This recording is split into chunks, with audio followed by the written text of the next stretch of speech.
Happy weekend. Up, up, up, up. Ayaw magpakita. Ang ating lavandera nagsasampay. Habang nagsasampay. So, dito sa bahay, division of house chores kami dito. Siya yung sa laundry and sa pagsampay and konting plancha. Hindi masyado nagpa-plancha si Camille. Kasi meron siyang steamer. Pero pag kailangan talaga i-plancha, pinaplancha niya naman. Alright. Gagawa lang ako ng mabilis na fried rice. Kasi ibabao namin to or minsan pag tamad ka magluto, di ba? Nasa ref na. Kunin mo na lang, kainin mo na lang, pasok mo sa microwave, and then, uy, saan lakad mo? Or yun yung sinampay mo. Alright, anyway, yun,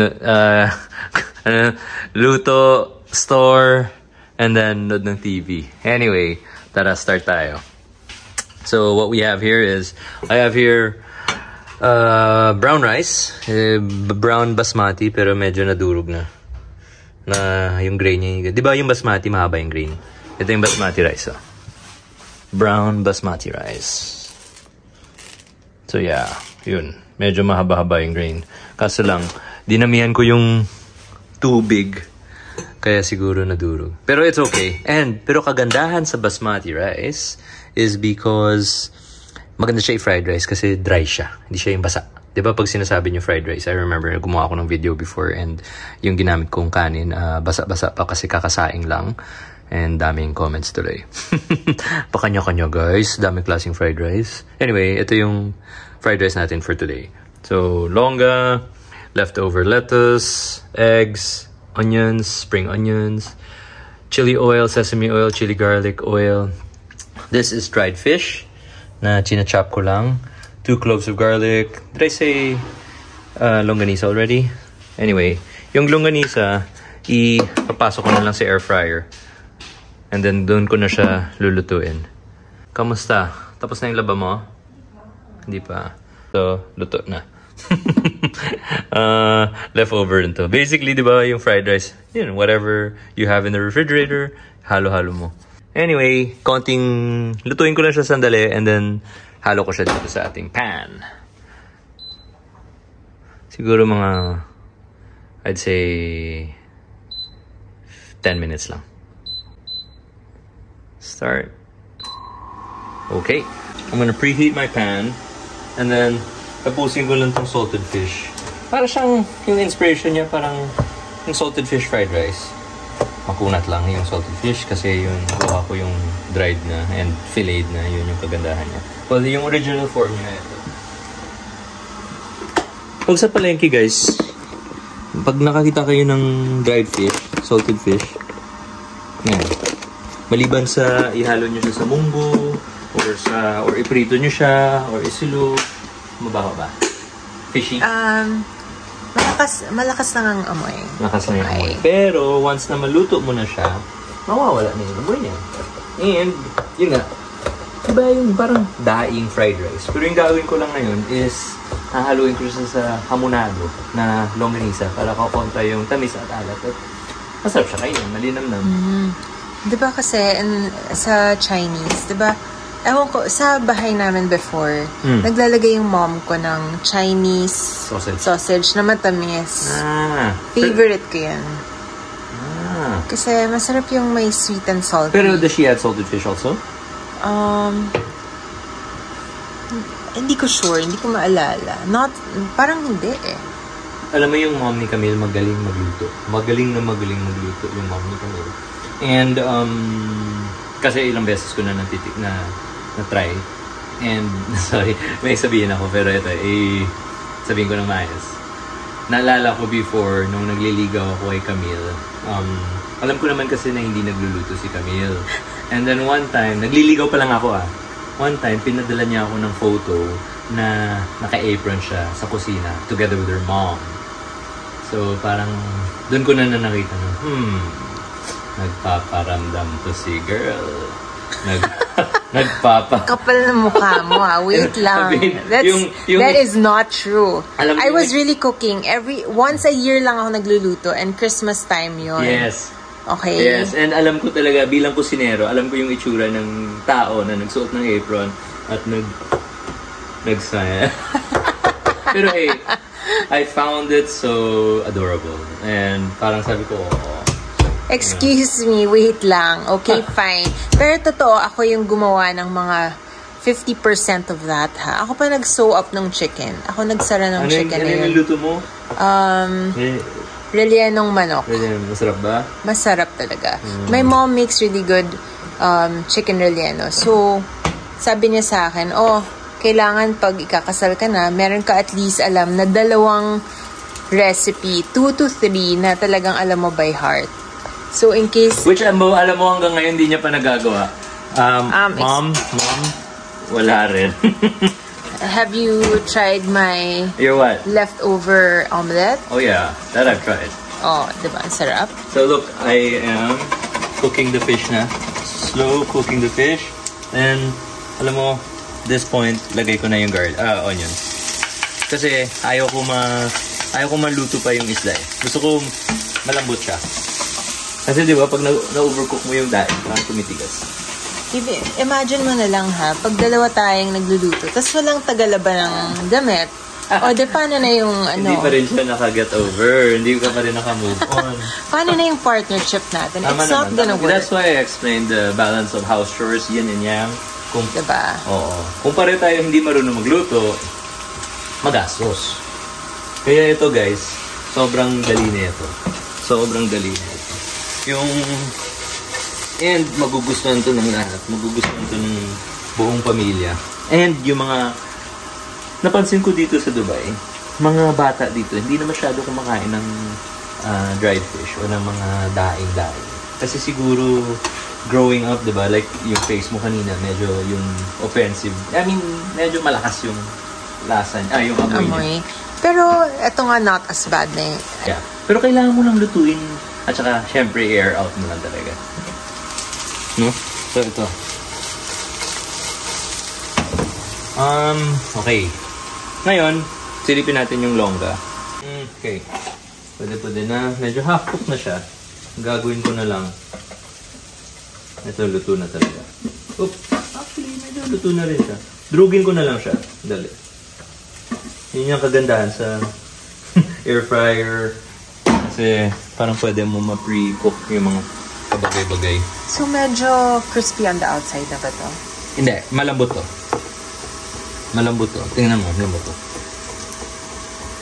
Kasi, ang gagawin ko, ilo ko muna to. Kasi, wala ako sa timing. Or, pag ganito, layo mo muna siya sa apoy.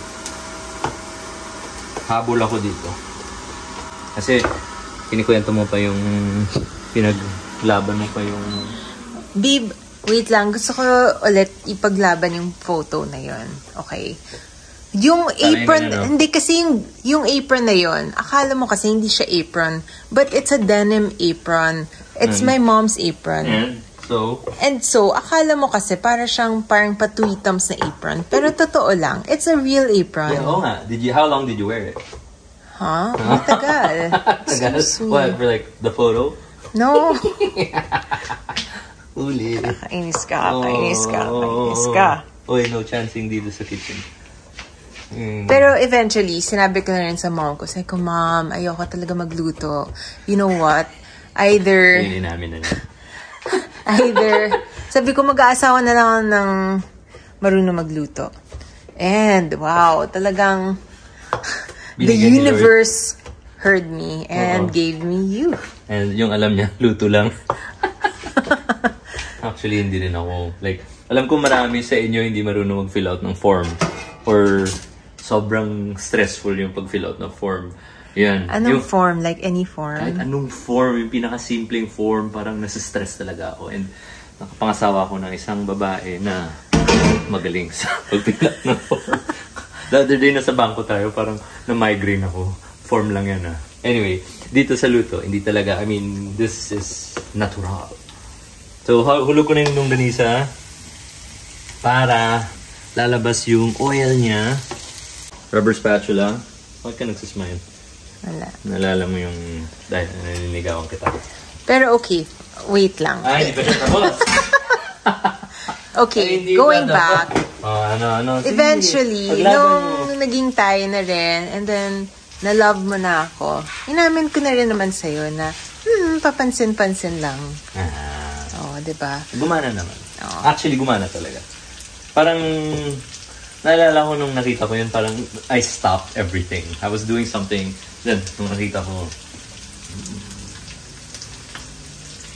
zoom pa ako ganun. Kasi alam ko malapit na, it was Christmas that time eh. That's why I cook. Because, yun nga, every Christmas, I try to cook something. Yes. Sakto, no? Ganda. Perfect timing. Kasi imagine kung niligawan kita ng April, wala kang niluto. Wala siguro. Saka mom ko mahilig mag-bake every Christmas din. So we would make chocolate chip cookies and food for the gods every Christmas. And pineapple chiffon cake. Okay. That's my dad's favorite naman. Okay. Wait. Alright. Balik tayo sa fried rice. When I say render, yung mantika ng longganisa lumalabas. Nag-ooze out. Meaning lasa yan. Fat is good. Diba? As we would love to say. Ay nako, ikaw lang nagsasabi. Okay. Ngayon, hulog ko na yung ating kanin na yung kagandaan sa kanin na to ay tuyo na tuyo. Pero guys, maraming klaseng fried rice ha. May yung misono rice. Di ba? Pag kumakain kayo ng misono rice, malagkis yung kanin. Mabasa-basa. Pag Hindi ba may butter yan? Dahil may butter yun. Gusto mo lagyan ng butter. So, pwede. Ayaw. Pwede. Ayoko. Magda-diet tayo dito. Diet to. Damihan ko yung protina ng fried rice na to. Yung egg natin, damihan natin para kung wari, konti lang rice kainin natin and marami yung sangkap. Tapos, importante talaga sa fried rice is mix nyo talaga siya ng mabuti. Sabi yun, durug-durugin nyo siya. Ayan, tustahin nyo talaga para maluto yung every grain and mahalo talaga lahat. Minsan kasi yung nagbumubuo-buo. Well, nalala ko tuloy yung nag-fried rice kami sa kuya. Yun, dami kong comments kasi ginamit namin kanin ay kakasain lang. So, medyo basa-basa pa. Pero, pasensya na naubos yung kanin eh. Oo. Pero again guys, pakanya-kanya yung fried rice. Hindi naman siya daming forms of fried rice. I remember also, kasi diba fried rice, parang ginagawa rin siya the next day. Kasi parang dun mo pwede rin ilagay yung mga natira mong mga maliliit, mga gulay, mga konting stuff na parang pwede mo na ihalo, diba? Yan. Speaking of, ito, leftover lettuce natin. Diba normally like iceberg lettuce yung ginagamit? Yeah. Ito, whatever. Yung egg mo ba, hinahalo mo siya sa buong rice lang? Depende. For today, hindi. Kami rin before, ginagawa ni mom is niluluto niya separately ng parang well-done scrambled eggs. Tapos strips. Strips. Oo. Okay. So, para na talaga siyang ulam. Yes. Yan na. Pag narinig niyo yung tusta, tuk, ibig sabihin yun. Maganda na yan. Okay. Titimplahan ko siya ng patis. Pwede rin itimpla dito, alam mo, chicken powder na masarap. Yung masarap na chicken powder. Ay, meron akong mushroom powder dyan. Oo. From, Trader Joe's. Yung pag wala ka, alam mo ba, lahat ng food ko yan lang yung mix. Mushroom powder. Mushroom powder, lasa ng lahat ng pagkain ko. Guys, wala pa to ha. Wala pa to. Bubuhay pa to. Bubuhay.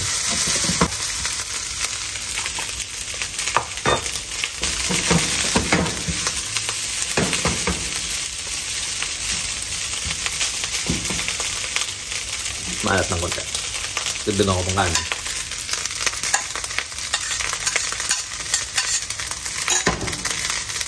Yan. May tanong ako. Kaya ba kakain na itong lahat? Parang medyo marami-rami ito dito. Oo. Hindi naman, kainin natin ito, pero hindi naman all in one sitting.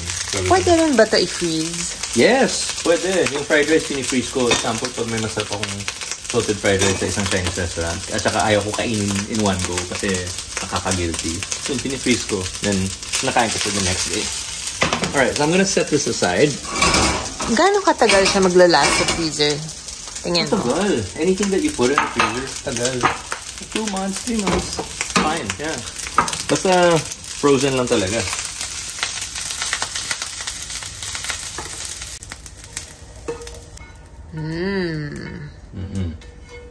Egg mixture next. Mix nyo lang siya. Dito pa lang, titimplahan ko na yung egg. Oh, masyado init. Sorry. Ingat ka ha, mga mainit ka. Lagyan ko ng chili garlic.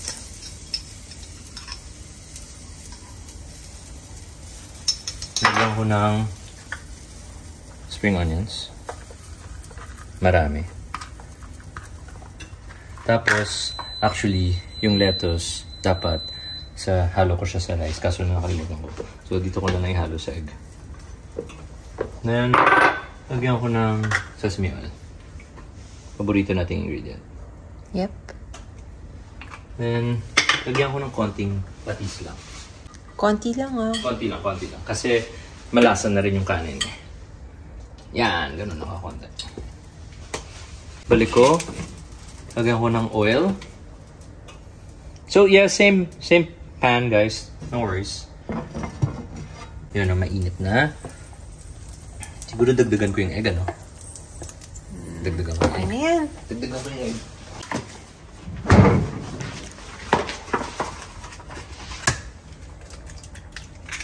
Masarap to eh. Masarap tong omelette nito.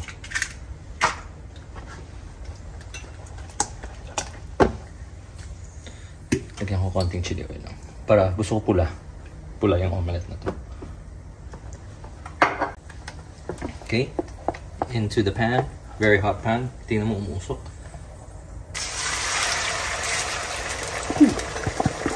Tuna na ng oysters, no? Sumutin mo sa Yes.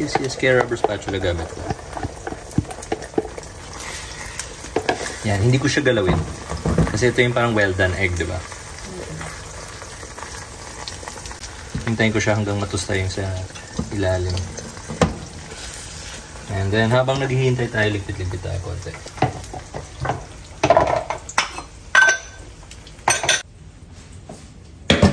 Tapos yun, so habang nagluluto kayo, yung peripheral mo nakatingin. And then, multitask. Kung kaya lang naman. Kung hindi, one at a time. Turn on the oven. Tatapusin ko siya sa oven, yung egg, para sa taas, tustang-tusta.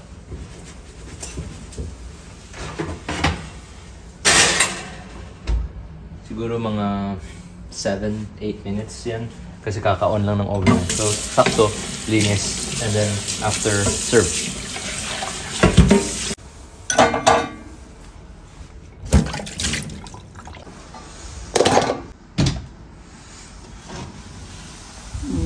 Whoops! Malapit na.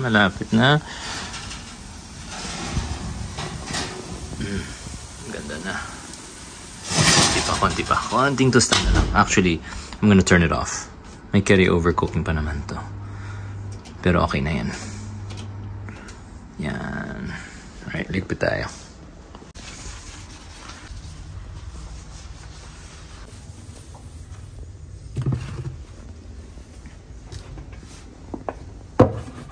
Dito mga oils. Sesame oil, chili oil. Iwan ko muna. Sesame oil balik natin. Okay, plate tayo. Kunin ko na yung itlog.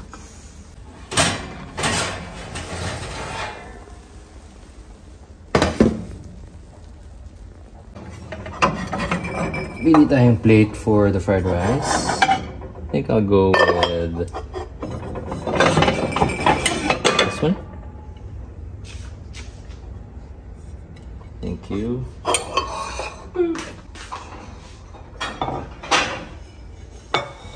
Looks really good. Okay. So, sobrang dali lang guys. Sobrang dali lang talaga. So, press it hard. Ang mold.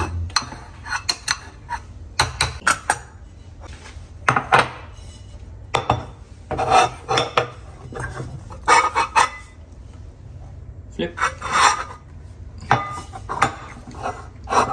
Sana mag... Yay! Ayawa! Ay! Oh my God. Ang init. Ang init kasi pinasok sa oven. Okay. Buti lang. Go! Ay nako, amateur moves.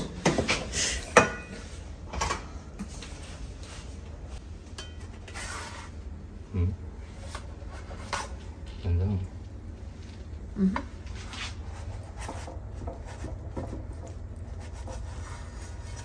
Pero, gagawin ko, I'm gonna try to fold it. Para kita yung parang hindi. Hindi? Ganon? So, surprise yung kanin sa ilalim? Surprise. Okay. Sige. Onions. Then, ito favorite ko to. Yung chili garlic na may mani. Kung wala guys, kung hindi nyo guys mahanap to, kuha lang kayo ng chili garlic tapos haluan nyo ng mani.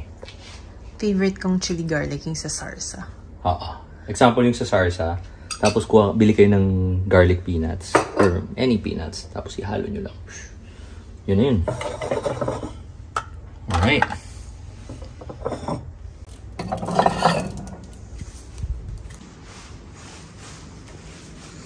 Here you go. Tapos, you want anything to drink? Water, please. Just water?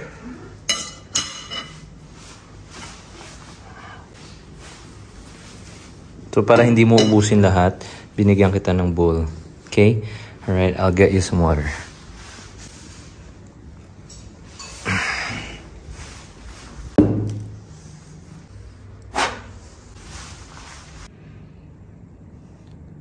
Well, babe, don't eat it from there. Eat it from here.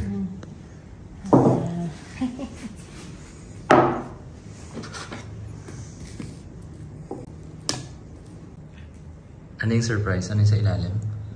Look. Yes. Ganda. So, kaya yun yung sinasabi ko. Yung maraming proteins, yung kanin. Sige, konti lang muna. Sakto yung kanin. Ay, sakto yung cup mo. Together, we rise.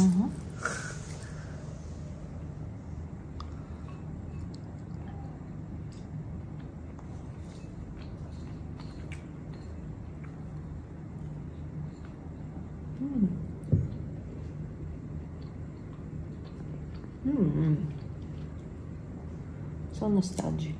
Para matagal yung reaction eh. Masarap ba o hindi? Nakalimutan ko. Ha? Sobrang harap. Babe, kinakabahan ako dito. Babe, masarap talaga siya. Reminds you of my mom's fried rice. Really? Kahit na longganisa yung gamit? Very similar siya to the Chinese sausage eh. Pero favorite ko yun eh. Try mo yung rice. Ay, ito na. Konti mo naman kumain. Siya lang. Parang, di ba nagda-diet tayo? Meron lang ako natitikman na parang bitter. Baka sa lettuce. Yung ko sa lettuce eh. Sa lettuce, hindi bagay yung lettuce, no? Dapat yung iceberg lettuce. Okay lang naman. Pero kasi, alam mo naman ako, gusto ko lahat, nothing goes to waste. Diba yun yung lagi kong pet peeve? Okay na rin. Tsaka, mapipilitan ako to eat my vegetables. Alright. I'm happy, you're happy. Let's eat!